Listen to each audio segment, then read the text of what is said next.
Hai teman-teman di seluruh Nusantara. Pada kesempatan kali ini saya akan melakukan perbaikan TV plasma Samsung 60 in dengan kerusakan mati total. Di sini untuk lampu indikatornya tidak menyala sama sekali. Dan ini kita lihat di bagian belakang TV ini. Di sini modelnya adalah TV plasma Samsung dengan model PA60H 5000 AW. Baik.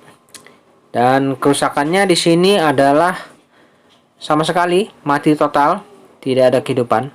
Dan saya akan langsung saja membongkar TV ini. Baik, setelah dibongkar di sini nampak komponen dalam. Di sini ada blok power supply. Nah, seperti ini bentuknya blok power supply-nya. Dan di sini ada blok Z-SUS-nya. Nah, seperti ini. Dan di sini ada blok mainboard. Dan di sampingnya ada blok T-Con. Dan di bagian sini ada blok Yesus. Nah, ini blok Yesus. Dan di sampingnya ada blok buffer. Nah, ini blok buffer. Dan untuk tegangannya yaitu VA 57 dan VS 210 volt. Oke, secara keseluruhan begini bentuk isi dalam dari TV plasma ini. Baik, kita akan langsung coba bagaimana kerusakannya ini. Di sini kita akan cek nanti untuk tegangan VA berapa volt dan untuk tegangan VS berapa volt. Itu harus wajib keluar ya tegangannya, dan kita siapkan multitester dan diarahkan ke skala 250. Dan ini probe ground negatif saya tempelkan di body. Dan saya coba berikan arus pada sumber. Dan di sini indikator sama sekali tidak menyala, yang pada umumnya harusnya lampu standby itu wajib menyala. Oke, dan selanjutnya kita bisa langsung coba lakukan pengukuran pada bagian tegangan VS. Harusnya di sini paling tidak ada keluar. Tapi di sini tetap 0 volt ya, tidak ada sama sekali. Artinya power supply sama sekali tidak bekerja ini. Dan kita akan lebih detail lagi nanti pengecekannya. Kita akan mengukur tegangan input di bagian ini elko yang paling besar ini kita akan coba ukur. Dan coba kita ukur untuk screen-nya. Biasanya di sini apakah putus atau tidak. Alangkah baiknya saya coba pastikan dulu. Saya berikan tegangan AC. Oke, saya arahkan ke AC volt 250 dan coba saya pastikan apa screen ini putus. Oke. Ya, ternyata normal. Untuk screen-nya tidak putus ya teman-teman. Jadi kita langsung saja lepas dulu power supply-nya. Dan ini bentuk power supply-nya setelah saya lepas. Di sini kita akan coba amati lebih seksama apakah ada komponen yang sekiranya mencurigakan di sekitar rangkaian power supply ini.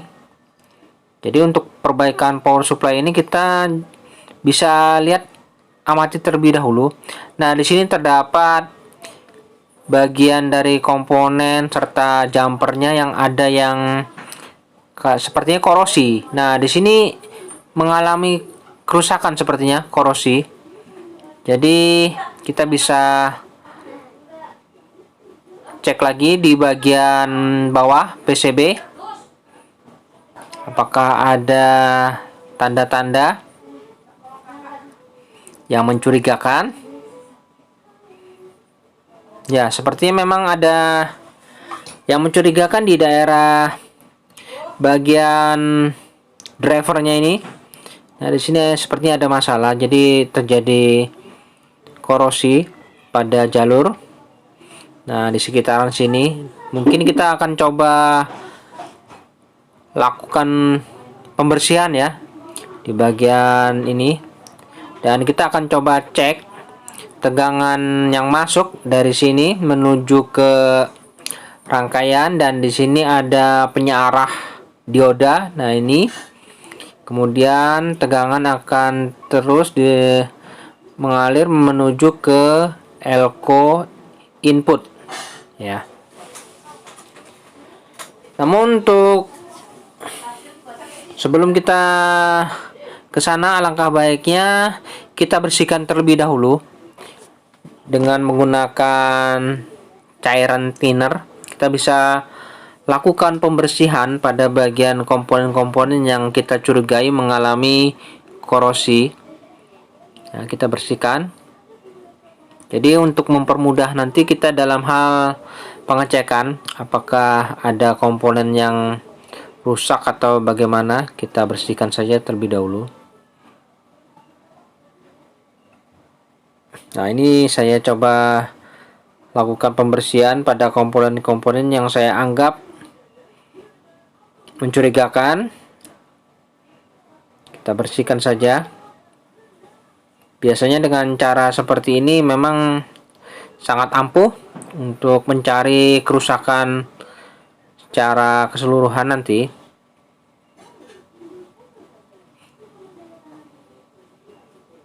Nah, ini saya coba bersihkan di berbagai titik, memang saya lihat. Dan untuk bagian bawah juga saya tidak luput, saya bersihkan juga bagian-bagian yang mencurigakan. Jadi nanti akan terlihat di mana permasalahannya, apakah ada solderannya yang kendur atau apa, akan terlihat biasanya setelah dibersihkan ini.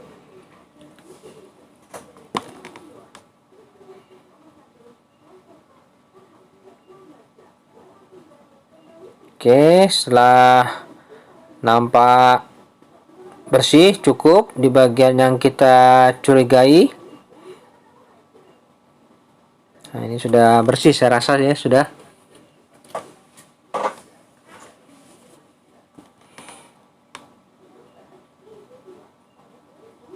Nah, ini saya menggunakan cairan thinner untuk membersihkannya, jadi biar cepat kering. Dan setelah itu kita biarkan juga biar kering. Mungkin tidak perlu butuh lama untuk mengeringkan ini.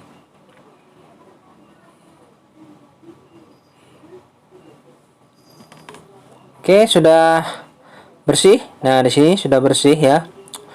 Selanjutnya kita tunggu biar agak kering sambil kita amati di bagian lain. Nah, di bagian sini, di bagian soket utama ini, kita akan coba lihat di sini terdapat petunjuk ya, teman-teman. Nah, di sini ada tegangan VA, VS, D 15 volt, D 5,3 volt. Nah, itu harus kita cek, pastikan untuk D15 dan 5,3 itu wajib ya. Wajib pada bagian soket ini. Nah, ini bisa kita ukur di bagian elko-elkonya sini. Nah, itu untuk tegangan itu wajib ya ada. Jadi kuncinya di situ tadi. Untuk tegangan ini D15, D5,3 itu wajib. Jadi langkah pertama kita harus ukur tegangan wajibnya ini untuk power supply. Nah, ini sudah saya coba colok. Dan kita siapkan ini multitester agar kita tahu apakah power supply ini aktif atau tidak.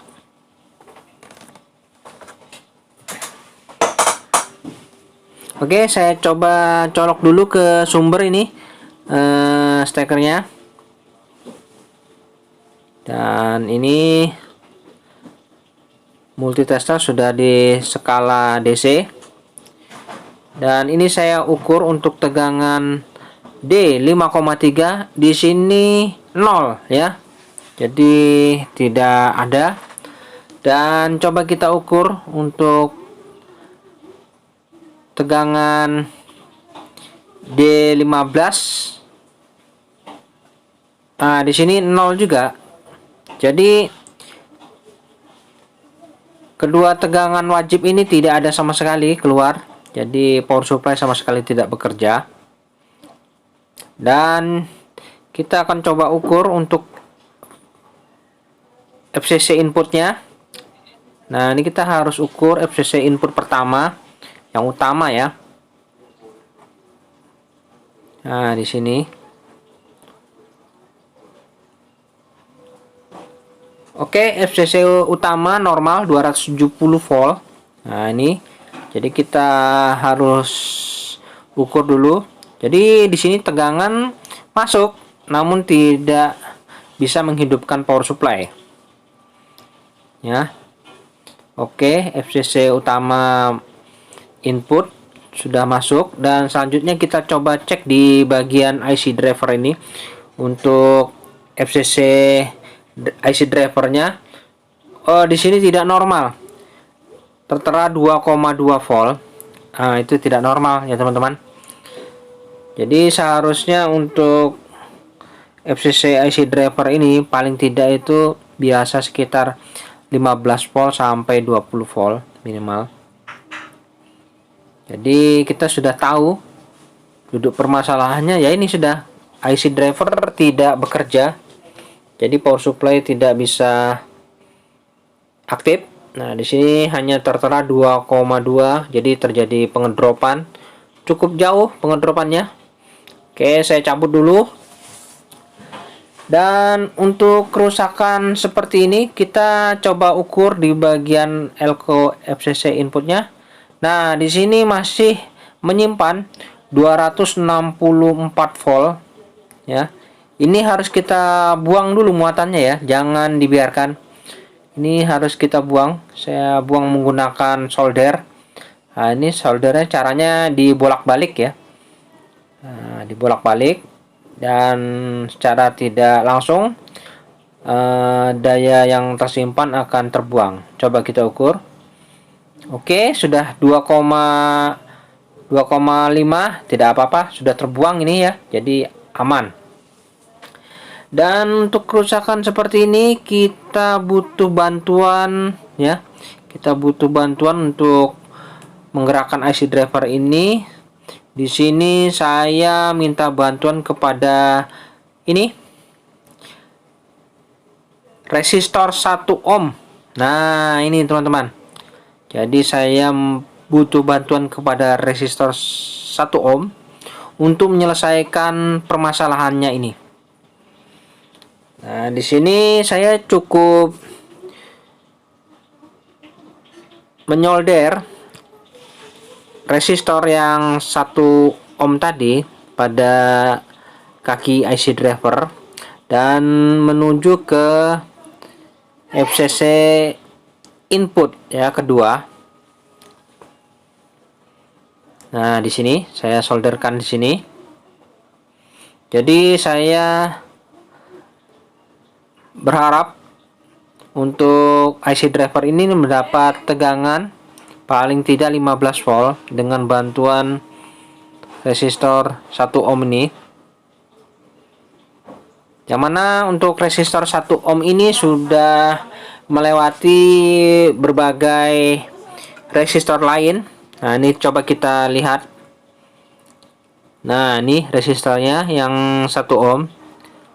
ya, saya sambungkan di kaki IC driver dan kemudian menuju ke sini. Ya, di sini ada beberapa resistor SMD ya, kecil.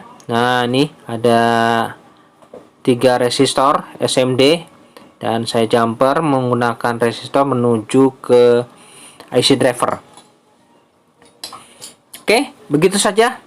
Saya rasa sudah cukup modif ini, dan mari kita coba bagaimana hasilnya ini, apakah berhasil. Moga-moga dengan cara ini power supply bisa bangkit, bekerja, dan misi ini bisa mudah selesai. Dan ini saya coba colok ke sumber, dan saya akan coba lakukan pengukuran lagi pada bagian elko ya, bagian di tadi tegangan D5,3 dan D15. Oke, di sini untuk D5,3 oke teman-teman, mantap, itu tertera 5,2, jadi toleransi mantap ini sudah. Oke, 5,2 atau 5,3. Dan untuk elko di D15 volt, oke, D15 volt hadir. Di sini tertera 17 volt, tidak masalah. Dan ternyata dengan cara ini saja sudah bisa kita atasi. Dan selanjutnya kita harus ukur untuk elko FCC input. Di sini juga harus perlahan menurun ya. Oke, ya, mantap. Dan selanjutnya jangan lupa untuk membuang semua muatan pada elko-elko di D15, D5,3 dan elko di FCC input, harus kita buang semua muatannya. Dan setelah itu kita coba langsung lakukan pemasangan saja. Setelah saya buka casing kembali, di sini untuk komponen lain saya rasa tidak ada masalah. Nanti kita akan coba lihat setelah kita pasang. Dan ini setelah saya pasang power supply-nya pada bagian unit, dan di sini semua masih utuh, dan saatnya kita berikan arus pada sumber. Nah, ini saya coba colokkan dulu ya teman-teman. Dan di sini kita lihat, oke, untuk lampu tikonnya sudah kedap-kedip, artinya bekerja. Dan di sini untuk lampu optik di bagian mainboard juga aktif sudah. Dan coba kita intip ya teman-teman. Untuk registernya, wah, mantap, ini sudah terlihat itu register menyala. Jadi ini pertanda baik ini. Artinya TV ini sepertinya sudah menyala. Dan mungkin alangkah baiknya kita intip. Yes, terlihat ini sudah registernya sangat sempurna ini teman-teman. Jadi misi ini sempurna.